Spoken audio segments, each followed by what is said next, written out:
చమురుతో ప్రపంచాన్ని శాసించిన ఆ అరబ్ దేశం ఇప్పుడు ఏకంగా న్యూక్లియర్ పవర్ వైపు అడుగులు వేస్తుంది. అమెరికా అధ్యక్షుడు ట్రంప్ తీసుకున్న ఒక సంచలన నిర్ణయం మిడిల్ ఈస్ట్ రాజకీయాలను పూర్తిగా తలకిందులు చేయబోతున్నాయి. సౌదీ అరేబియా గడ్డపై యురేనియం శుద్ధికి అమెరికా గ్రీన్ సిగ్నల్ ఇవ్వడం వెనుక అసలు రహస్యం ఏంటి? ఇది పౌర అణు విద్యుత్ కోసం చేస్తున్న ఒప్పందమా, లేక అణ్వాయుధాల తయారీకి వేస్తున్న సీక్రెట్ ఆపరేషనా? అమెరికా సౌదీ మధ్య కుదిరిన ఈ 30 ఏళ్ల మెగా న్యూక్లియర్ డీల్ అసలు గుట్టేంటి? ప్రపంచ శాంతి కోసం యుద్ధాలు ఆపుతున్నా అంటూనే ట్రంప్ అణు ఒప్పందాలు చేసుకోవడం ఏంటో ఇప్పుడు చూద్దాం. ఇది కేవలం విద్యుత్ కోసం కుదిరిన ఒప్పందం కాదు. ప్రపంచ భవిష్యత్తును, మిడిల్ ఈస్ట్ సమీకరణాలను శాసించబోయే అతిపెద్ద వ్యూహాత్మక జూదం. సౌదీ అరేబియాతో అమెరికా ఒక చారిత్రాత్మక ఒప్పందాన్ని కుదుర్చుకుంది. అమెరికా అధ్యక్షుడిగా బాధ్యతలు చేపట్టిన వెంటనే ట్రంప్ ఈ అణు ఒప్పందాన్ని గ్రీన్ సిగ్నల్ ఇచ్చారు. ఇరు దేశాల మధ్య ఏకంగా 30 ఏళ్ల పాటు ఈ అణు ఒప్పందం అమల్లో ఉండనుంది.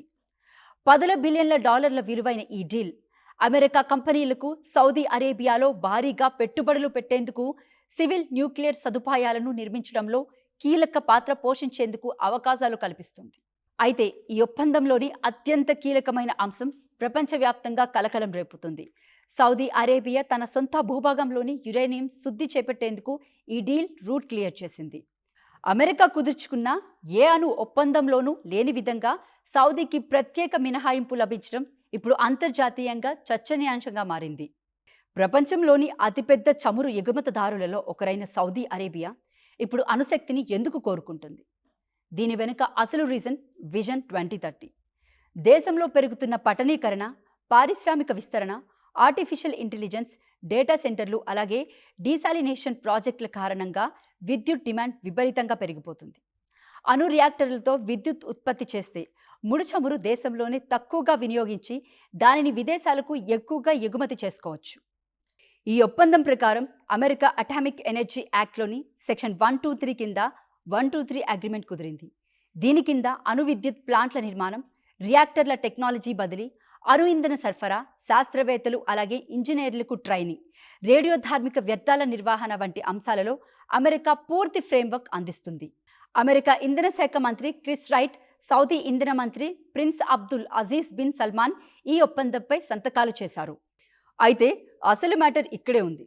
అమెరికా గతంలో యుఏఈ లాంటి దేశాలతో కుదుర్చుకున్న పౌర అణు ఒప్పందాలలో కఠినమైన నిబంధనలు ఉండేవి. వాటిని గోల్డ్ స్టాండర్డ్ అని పిలుస్తారు. ఆ నిబంధనల ప్రకారం ఆయా దేశాలలో తమ సొంత గడ్డపై యురేనియం శుద్ధి చేయడం కానీ, న్యూక్లియర్ ఫ్యూయల్ని రీయూజ్ చేయడం కానీ పూర్తిగా నిషేధించబడ్డాయి. కానీ సౌదీ అరేబియా మాత్రం ఆ నిబంధనలను అంగీకరించేందుకు నిరాకరించింది. మాకు కూడా ఎన్పిటి కింద సమాన హక్కులు ఉండాలి అని పట్టుబట్టింది. ఫలితంగా అమెరికా దిగివచ్చి సౌదీ గడ్డపైనే యురేనియం శుద్ధి కేంద్రాల ఏర్పాటుకు అంగీకరించాల్సి వచ్చింది. అంతేకాదు, ఇంటర్నేషనల్ అటామిక్ ఎనర్జీ ఏజెన్సీకు చెందిన అడిషనల్ ప్రోటోకాల్ నిబంధనలు కూడా ఈ ఒప్పందంలో పూర్తిగా చేర్చలేదు. కేవలం అమెరికా, సౌదీ అరేబియా ద్వైపాక్షికంగానే భద్రతా చర్యలను పర్యవేక్షిస్తామని స్పష్టం చేశారు. ఇదే ఇప్పుడు అమెరికా కాంగ్రెస్లోనూ అంతర్జాతీయంగా గాను తీవ్ర ఆందోళనకు కారణమవుతుంది. మరిప్పుడు వస్తున్న అనుమానం ఏంటంటే, యురేనియం శుద్ధికి అమెరికా అంగీకరించినంత మాత్రాన సౌదీ అరేబియా అణుబాంబును తయారీ చేయగలదా? నిపుణులు ఏం చెప్తున్నారు? దీని వెనుక ఉన్న శాస్త్రీయ నిజాలేంటో ఇప్పుడు చూద్దాం. సహజ యురేనియంలో విచ్ఛింతనం చెందగల యురేనియం 235 కేవలం 0.7% మాత్రమే ఉంటుంది. పౌర అణు రియాక్టర్ల కోసం దీనిని 3 నుంచి 5% వరకు మాత్రమే శుద్ధి చేస్తారు.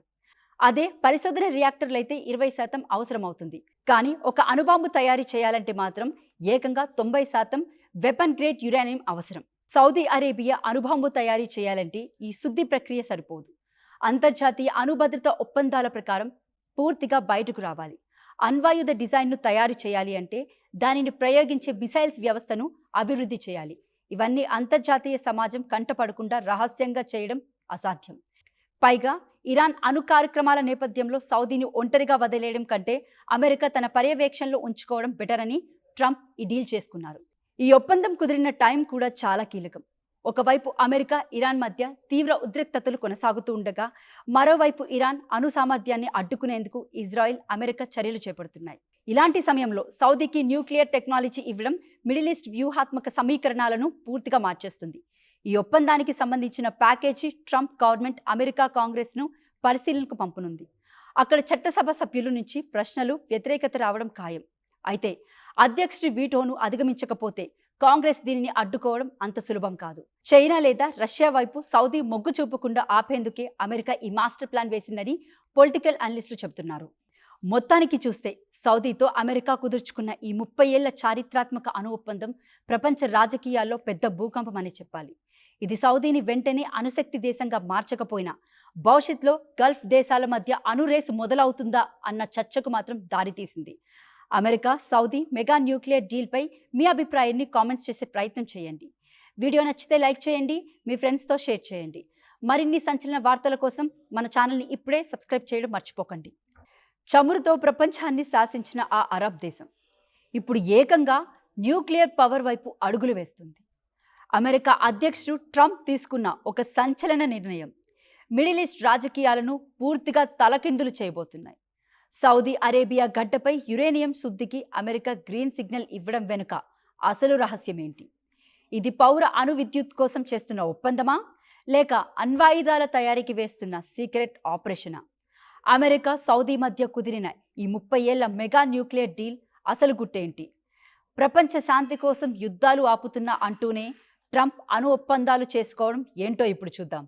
ఇది కేవలం విద్యుత్ కోసం కుదిరిన ఒప్పందం కాదు. ప్రపంచ భవిష్యత్తును, మిడిల్ ఈస్ట్ సమీకరణాలను శాసించబోయే అతిపెద్ద వ్యూహాత్మక జూదం.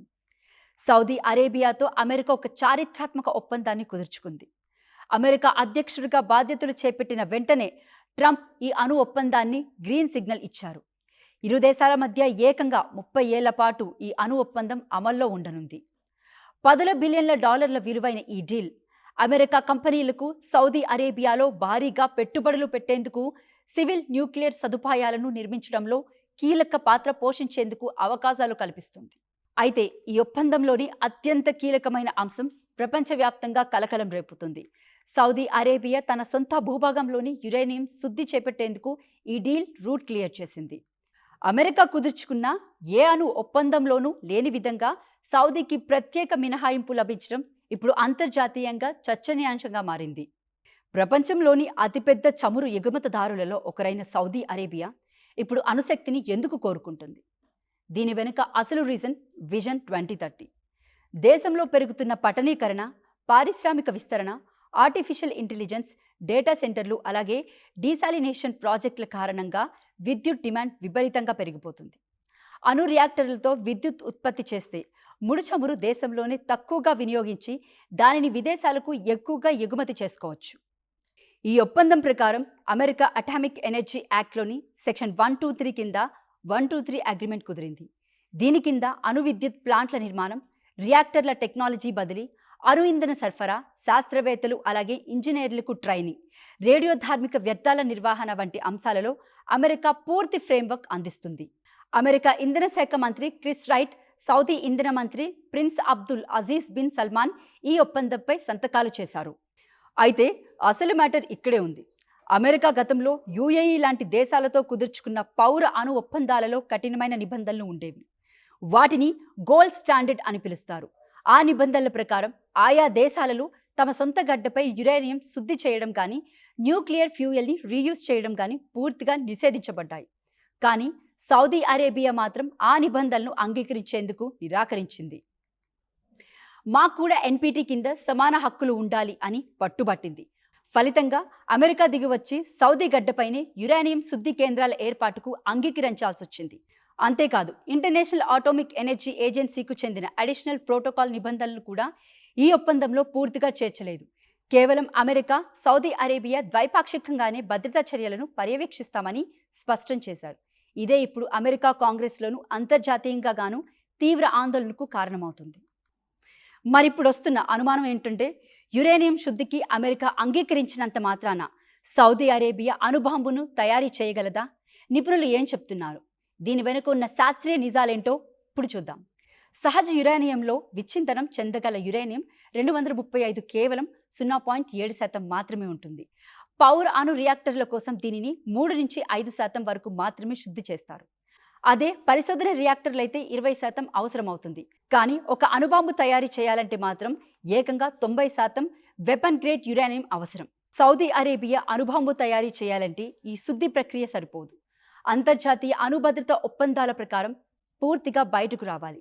అణ్వాయుధ డిజైన్ను తయారు చేయాలి అంటే దానిని ప్రయోగించే మిసైల్స్ వ్యవస్థను అభివృద్ధి చేయాలి.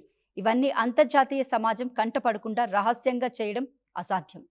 పైగా ఇరాన్ అణు కార్యక్రమాల నేపథ్యంలో సౌదీని ఒంటరిగా వదిలేయడం కంటే అమెరికా తన పర్యవేక్షణలో ఉంచుకోవడం బెటర్ అని ట్రంప్ ఈ డీల్ చేసుకున్నారు. ఈ ఒప్పందం కుదిరిన టైం కూడా చాలా కీలకం. ఒకవైపు అమెరికా, ఇరాన్ మధ్య తీవ్ర ఉద్రిక్తతలు కొనసాగుతూ ఉండగా, మరోవైపు ఇరాన్ అణు సామర్థ్యాన్ని అడ్డుకునేందుకు ఇజ్రాయెల్, అమెరికా చర్యలు చేపడుతున్నాయి. ఇలాంటి సమయంలో సౌదీకి న్యూక్లియర్ టెక్నాలజీ ఇవ్వడం మిడిల్ ఈస్ట్ వ్యూహాత్మక సమీకరణాలను పూర్తిగా మార్చేస్తుంది. ఈ ఒప్పందానికి సంబంధించిన ప్యాకేజీ ట్రంప్ గవర్నమెంట్ అమెరికా కాంగ్రెస్ను పరిశీలనకు పంపనుంది. అక్కడ చట్టసభ సభ్యుల నుంచి ప్రశ్నలు, వ్యతిరేకత రావడం ఖాయం. అయితే అధ్యక్షుడి వీటోను అధిగమించకపోతే కాంగ్రెస్ దీనిని అడ్డుకోవడం అంత సులభం కాదు. చైనా లేదా రష్యా వైపు సౌదీ మొగ్గు చూపకుండా ఆపేందుకే అమెరికా ఈ మాస్టర్ ప్లాన్ వేసిందని పొలిటికల్ అనలిస్టులు చెబుతున్నారు. మొత్తానికి చూస్తే సౌదీతో అమెరికా కుదుర్చుకున్న ఈ 30 ఏళ్ల చారిత్రాత్మక అణు ఒప్పందం ప్రపంచ రాజకీయాల్లో పెద్ద భూకంపం అని చెప్పాలి. ఇది సౌదీని వెంటనే అణుశక్తి దేశంగా మార్చకపోయినా భవిష్యత్తులో గల్ఫ్ దేశాల మధ్య అణు రేసు మొదలవుతుందా అన్న చర్చకు మాత్రం దారితీసింది. అమెరికా సౌదీ మెగా న్యూక్లియర్ డీల్పై మీ అభిప్రాయాన్ని కామెంట్స్ చేసే ప్రయత్నం చేయండి. వీడియో నచ్చితే లైక్ చేయండి, మీ ఫ్రెండ్స్తో షేర్ చేయండి. మరిన్ని సంచలన వార్తల కోసం మన ఛానల్ని ఇప్పుడే సబ్స్క్రైబ్ చేయడం మర్చిపోకండి.